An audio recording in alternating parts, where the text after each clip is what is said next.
Okay. And I've just started to record. So Miss Stone. Hello, Mr. All Morris. right. So Miss Stone, tell me a little bit about yourself and your book. Okay. Well, as you know, I've got Pizazz News, and I do a lot of things with Pizazz. It's a whole big thing of its own. I've got my website, and I've got all these interviews and all these interesting things on there, interesting people. And then I've got my book, Pizazz News, which just recently has been released on Amazon. My book is about a lot of themes, and part of me doing my interviews now is I'm trying to get people to sort of help me unpack those themes, because I myself get lost in my own little multidisciplinary theme world. So Pizazz News, it's a book. It's a nonfiction book. It's a book about living. It's a book about life, and it's just a book about challenges. It's about the challenges we may face with people, and the things about them that makes it difficult for us to feel that we can be ourselves, and can we even be ourselves, and what is authenticity? How can we be authentic when sometimes when we're not ourselves, people tend to like us more, and that's just how I experience life.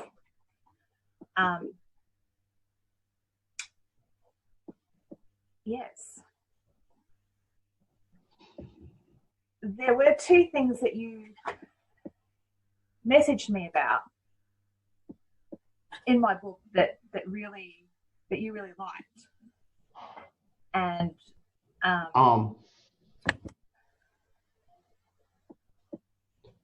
what really caught my attention, I like the way you talked about the emotional states and our mindsets and how we deal with different emotions. And I wanted to kind of get your intake on being different and difficulties. Because I know for me, being in relationships, I always try to choose the one that's kind of like similar to me, but I don't think I really need that one that's really the same or similar to me, because our egos collide. And in your book, when I was reading, is it being different versus being difficult? So how can you explain or elaborate on more of that?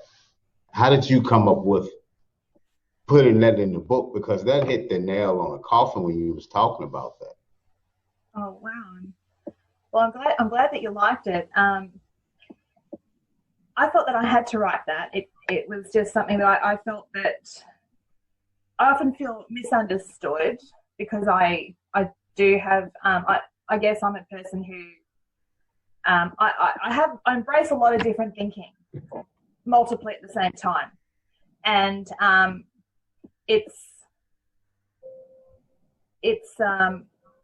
sometimes when you're like that, people feel that, oh, wow, this person is just too different. Or maybe because I do know what I like.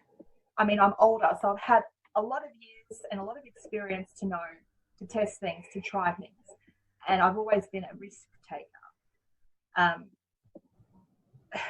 When I've chosen to be a risk taker, I've taken those risks and learnt for myself through experience whether I want to do those things again or not. So because of that, that's how I know what I like and what I don't like, because I've done things. But every now and then, things will surprise me that I may have gone, oh, I don't want to do this. And then it's like, shit, that was actually all right, you know? It's, you know, so sometimes people can think that you're being difficult, especially when you have boundaries, like, and you only kind of have boundaries when you know yourself, like, that's not my thing. It's like, okay, I'm not into country music, all right? I'm just not. Yeah, you know, I mean, I don't mind like Elvis Presley and Patsy Cline and a few little other songs, but I'm not going to listen to that. And it's just, I know I don't like that music. I just don't. I do not like it. Even when they try to mix it with rap artists, I still know that's freaking country. And well, it's kind of like threesomes. Here's just just an example. I mean, I can talk about this with you because you're an erotic writer, romance/erotic writer. So I'm going to talk about threesomes, all right? You'll be okay with this. I know that. You might try something like that, and it could be like freaking amazing, fabulous. And you go, that's quite cool. Mm-hmm. You know, 2 dudes and 1 chick, every chick's fantasy, you know, in like my little ghetto chick world. But maybe it's like, okay, well, I don't want to do that anymore. Or some other people might think, well, that's just nasty. That's just terrible. And you might have done those things and go, well, that I tried, didn't like it.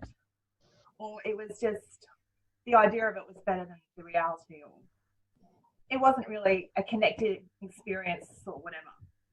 And I'm just a deeper person now, whatever.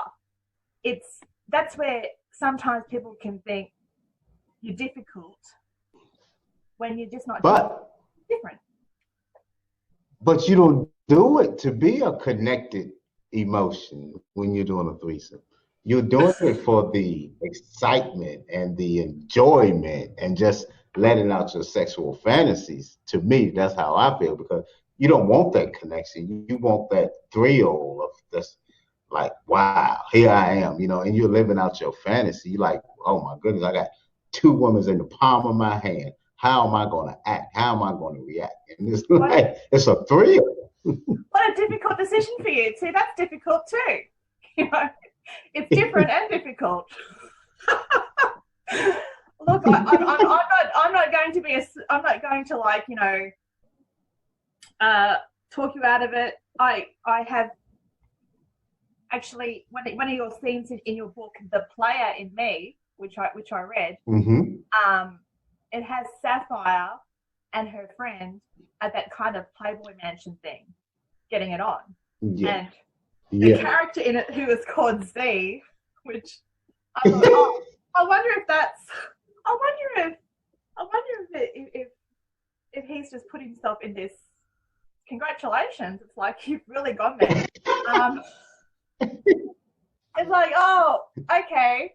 And it just kind of seemed like that was you and your fantasy. And it's like, well, that's probably why the writing was so real from a male perspective. But yes, you're right. I'm not trying to tell anybody to go and have threesomes or anything, but yes, it's from a male perspective. It's not really it's not an intimate. It's not really an emotional. It's more a physical experience. But you see how it went in coincided with your book as in being different and being difficult, because at the same time as you can see, as I was writing that scene, his mind was being destroyed, because at first he was jealous and at the same time he was thrilled. So he was conflicted because he was jealous. He didn't want to really share it with nobody, but he didn't want to pass up the opportunity either, you know. So he was conflicted.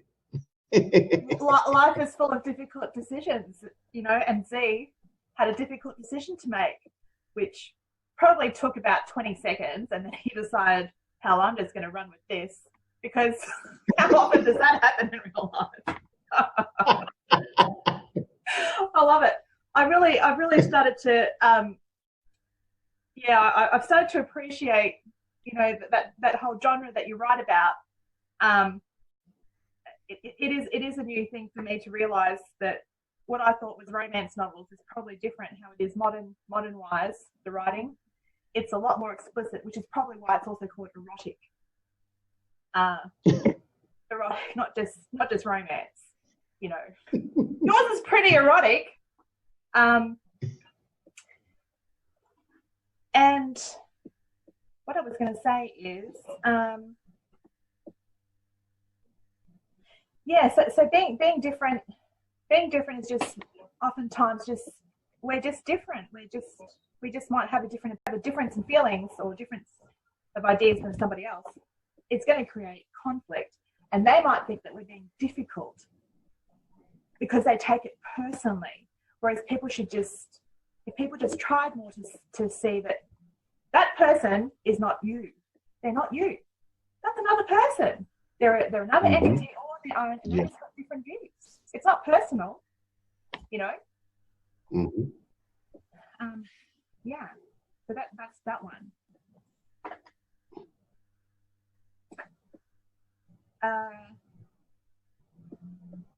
I want to ask you, is it okay I ask you Mm-hmm.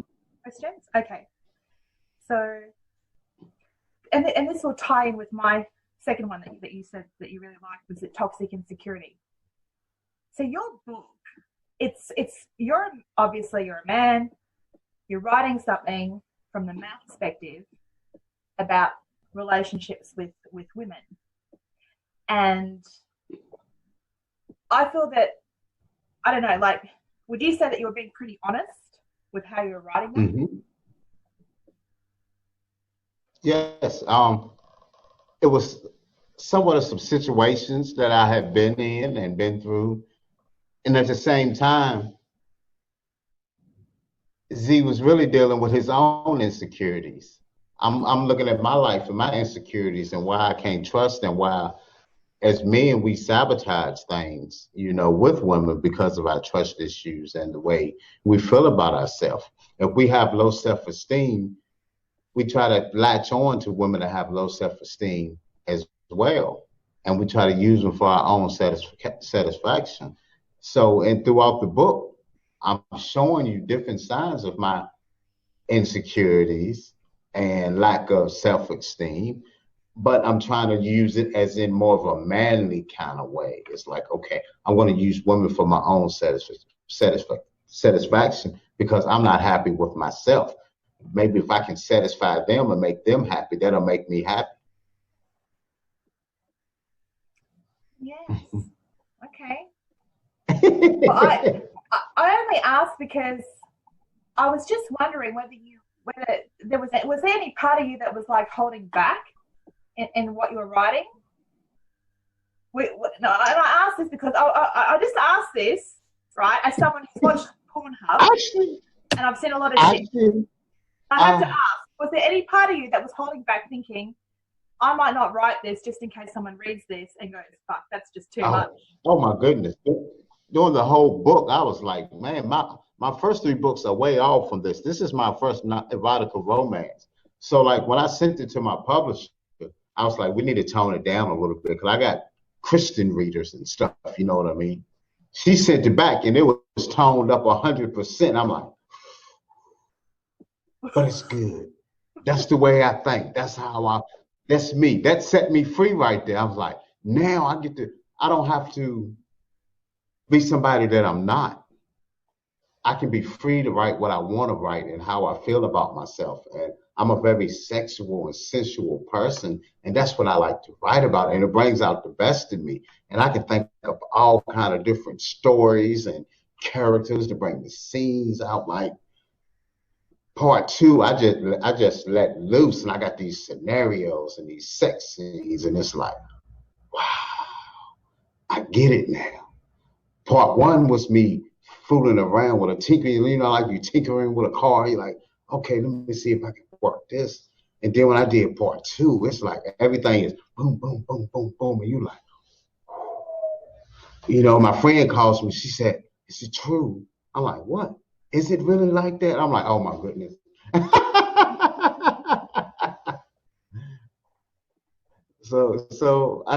It definitely gets me to be, it frees myself of my insecurities when I'm able to write it down and to put it in book form and to put it out there. And plus to make the other readers like, wow, imagine that they're right there, because I've read a lot of erotica romances, books and stuff. My mom's, that's what I first started learning how to read was romance books, the Danielle Steels and stuff. Because my mom was an avid reader of them. So I used to be like, oh my God, that's so corny, And then it's like, okay, I get it. Yeah. Well, I have brothers, and my brothers, I have brothers who are pretty out there, and we have a very honest relationship with each other. It's just how it's been in my household. We're pretty out there and quite liberal. And my brothers were just, they'll fucking tell me, like, you know, oh yeah, I'm bringing this. Yeah, this is Melanie. You know, I'm sure you'll see her again. And it's like, yeah, I know I won't fucking see Melanie again. She's, you know, it's like, I better get Melanie some food because I know my brother's going to do a marathon in there. You know, I mean, I have, you know, that's my household. So I kind of do have an understanding, and because I'm older too, and as we're talking about experience, I do have, I feel like, well, I've just experienced men, so I kind of know that when they're bullshitting me and when they're not. Don't always get it right, but my radar is pretty good. So when I was reading it, I was like, well, yeah, that is how a guy thinks. You know, this is, and I mean, the title itself, The Player in Me, to me, it's like, well, this is the ultimate fantasy for a man to be able to experience love and sexual release and in whatever form they want. Probably maybe not in real life that it would pan out that way. You know, again, I guess it's a male fantasy thing. No different to women's romance, where it's like you were talking about the Daniel Steele books. You can see women's minds are different. And one of the women, so you've got Sapphire, the hot, sexy, you know, stripper, who doesn't want to let him know she's a stripper. Now I'm thinking, I'm pretty sure that he fucking has clued onto you, honey, in the first 20 seconds. You know? But all right, let's live with that fantasy. And I really liked your observation about women when you wrote. There was a line that you said about women saying that, oh, they don't just give it up to anybody. And then you were like, and then you wrote, oh yeah, every woman says that. It's just a thing every woman says. I don't just give it up to anybody. And yes, oh my god, it's true. I don't give it. Yeah, they always say that. Like you. They always say that to you, hey? I don't just give it up to anybody. Not me. Not my cookies. Yeah, you're right. Oh, and you're like, yeah, okay, whatever. Whatever. Yeah, you know, they wait to see. I'm the good guy, you know. See, I'm supposed to be the good guy. No, dude. Let your hair out. Let the knight take the horse and fucking carry you away. Yeah, and to me, it's like, oh, you can do Tony, but I'm a good guy, so I'm not having to save myself. No, do me like you did Tony, you know. So yeah, it's funny. Yeah, I really liked that line. I just thought that it just came out of nowhere, and it was just these little moments. You have these little moments in that book that just I was really impressed with your book, because when we were first talking, I remember that, you know, you were asking me, you know, are you okay with reading stuff that's, you know, and which I thought was really respectful and nice and all that, because, you know, you don't want to send someone stuff that's going to be all like, oh my god, that's just so against all my beliefs and whatever. You were checking, you know, and that's what, you know, that's the right thing to do, I guess. But when I was reading it, I was like, I read that in one sitting. Sometimes I do read things in one sitting as a favor to somebody to do something for them. But I actually found myself, and I went in with that idea of I'm just going to do this for that purpose. But I did find myself lost in the book. And I found myself realizing that I'm enjoying this book, you know. I'm enjoying reading this book.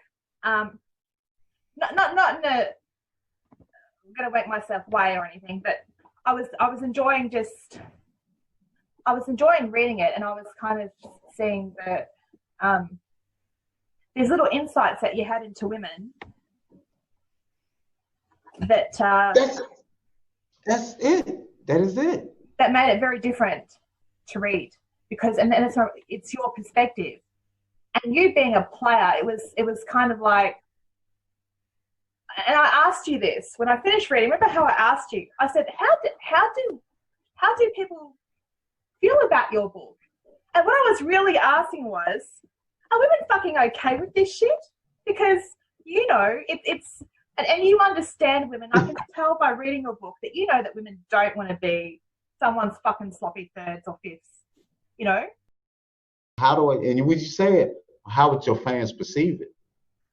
But at the same time, it has a message in it too. I talk about AIDS. I talk about the gay community. I talk about events that's going on in the world. At the same time, I'm telling this story, you know, and it's meshing together. You like, did he really throw that in there? You know what I mean? But yeah, I did. And you would never really realize unless you read it, like, he put a message in this book right here. And that's one of the things that I'm trying to, you know, teach, you know. At the same time, I'm giving you a good story to read, but at the same time, I want you to get a message out of it too. You know, we still can't be breaking people's hearts and playing with people's emotions, even though it's fun sometimes. You know, it's like, oh, you did me, I'm gonna get you back. Boom, boom, boom. No, if you're playing me, I want to play you. You know, but at the same time, people's feelings get hurt. You know, and usually the one's feelings that get hurt is the one that's playing the game, because then he's left with nothing to play with at the end. It's like for me, it's like it's more of I love the chase more than the kill. You know, I love coming and get you. I can come get you. I'm coming. And then it's like when I get there and I got it, like, no, are you serious? I thought it was gonna be spectacular. You know. This is to me that doesn't surprise me about the chase because again, I've often joked with my brother. I have a brother who, mate, he's like that cousin of yours. He's got game. He should. I can't even get him to read all of my book. He's read parts of it, you know, and because he's just not into movies or books, or you know, he's too busy spreading his love, doing whatever the fuck he's doing. And you know, he's a handsome guy, muscles, tats, bad boy, you know, just like eye candy, and women just drawn to him. They're just drawn to him and sucked into him. He's bullshit. And I'm like, I'm a hardcore, like, I'm like a feminist, and I've got a brother who's a total misogynist pig. He's a pig. Total. He's just an alpha pig man. And I'd never date anyone like him in a million years. And we've often joked, I've said to him that the day he gets married, I'm gonna say to her, obviously he wouldn't have had sex with her, okay? You know, you might want to lock it up for your wedding night. But once he does the deed, he's already going to get sick of you because that's just how he is. The chase is over. It's not an unusual thing for. It's not an unusual thing, and I guess that's why your book is different, because it's not. I mean, it's kind of it's interesting because it gives women a perspective into the male mind, but it's also a turn off to women in many ways because it just reduces the specialness of connecting with someone. But you're not writing that kind of book, you know, about sacredness, spirituality, connecting with each other, and you know, and breathing deeply and breathing through your balls and having sex for 10 million hours, you know. So you do have sex for 10 million hours with Sapphire and is it LaQuisha, and that little up against the tree thing, you know, while her kids play in the playground. It's just it's realistic. Of course, as you do. You know, sensible. It's spontaneous. It's spontaneous. It's getting away with it. Yeah. And the thing is, LaQuisha I really loved how you had both of those characters through serendipity, just fucking being in the same, their worlds mesh, and they realised they're both banging the same guy. The horrible man he is. He really is a player. And then it was, I could see it coming a mile away, and it was like, oh, God, what's going to happen here? And I was actually, as a woman, I was terrified because I thought, oh, fuck, she's at the hairdressing salon, she's doing her hair. I'm thinking, what's she going to do to her? Because women can be nasty, mate. They can be fucking evil. It's like they could get a pair of scissors and fucking cut your hair. And it's not just men who can be violent. I mean, I don't have to tell you, right? Women can be worse because it could be non-stop. Ruin your whole life, your family's life, and just the whole bloodline. But it didn't happen, so that was kind of good. But it was just, and that's where we saw a part of the player that was different, because it really affected him when he saw that this game, this fun that he's been having, I can still see you. Yeah, it actually had consequences. You know, it really hurt someone's feelings. But the thing is that you are also, and this is where I feel that, like with friends of mine and women that I come across,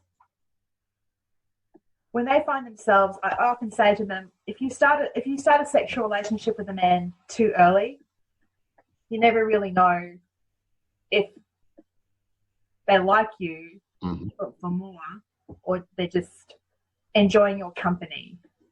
You know, you don't know that if you do that. And not just that, men think differently to us. So while we might think we like this person and we're going with it, a man's going to think, she's like this with every guy because she's telling every guy, I don't just give it up. Oh, right? My goodness. You know, like most of the relationships that I've got in, and we've got to arguing, and I'll be like, well, you let me get it in 2 weeks? Like, dude, really? You know, and that's the argument. We look at it, we finally think back to like, man, did she let, was it, I got it that easy, so I guess, you know, the way I got it. And I have to think that they could have been vulnerable at that time, you know.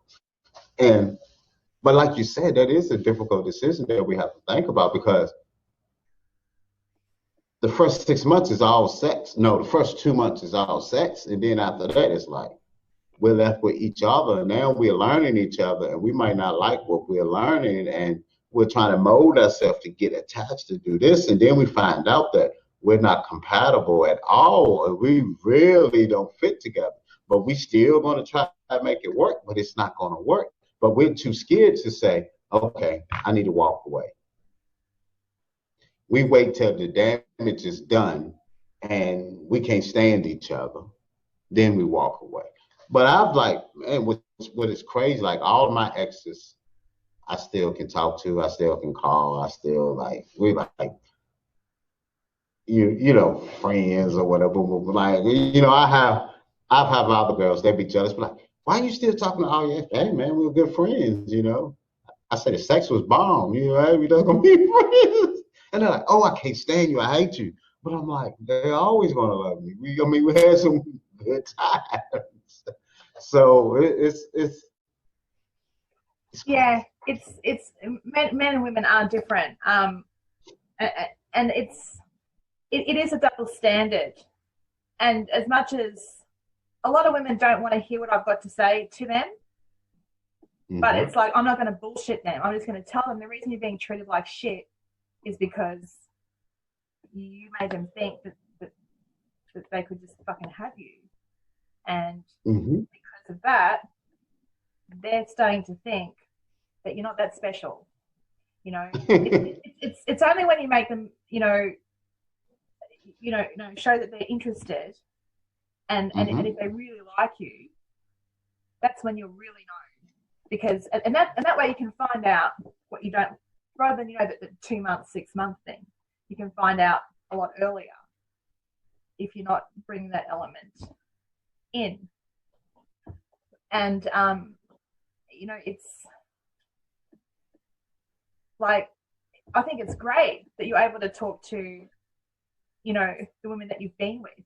I mean, I don't know if they're like your F buddies or what, but I mean, it's good that you're able to do that. But a lot of the times, yes, you can be with someone for such a long time that it becomes to the point where you just hate them and you can't talk to them anymore. You know? Yeah. And that's really unfortunate. The more that we start to care about other people,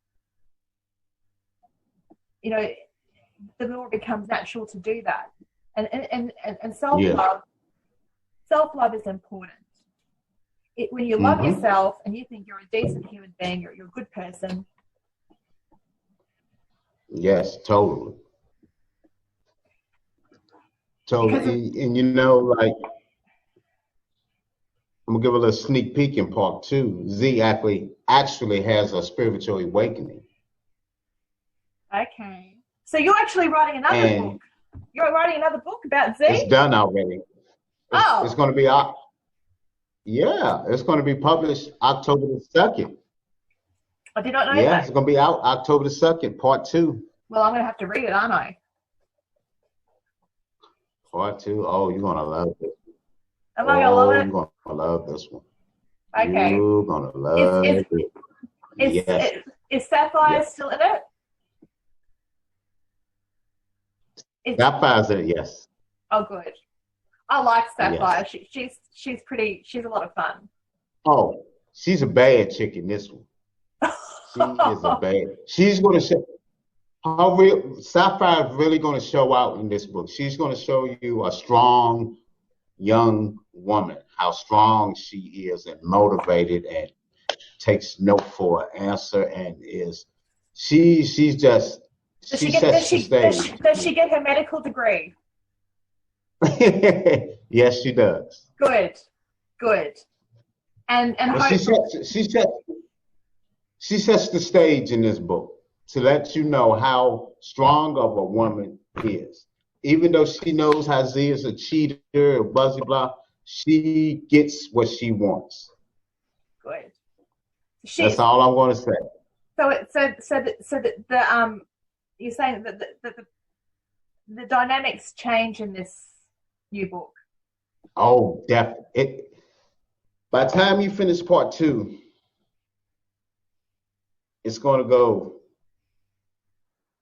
from I can't. If I tell you this, by the time you finish part 2, you're going to be like, wow. Like the lady that was editing the book, she said, "I am so upset that such a thing happened." I'm like, keep reading. She hadn't finished editing the book yet. She was like, "Oh my goodness, I'm so glad. Wow, it's great." Okay. So, as much as you hate Z, you're gonna love him in this book. Okay. Well, I wouldn't say that I hate Z. I would just put him in. Wait. There's your book. There's my book. Yes. We got our book. Yes. How do you do this?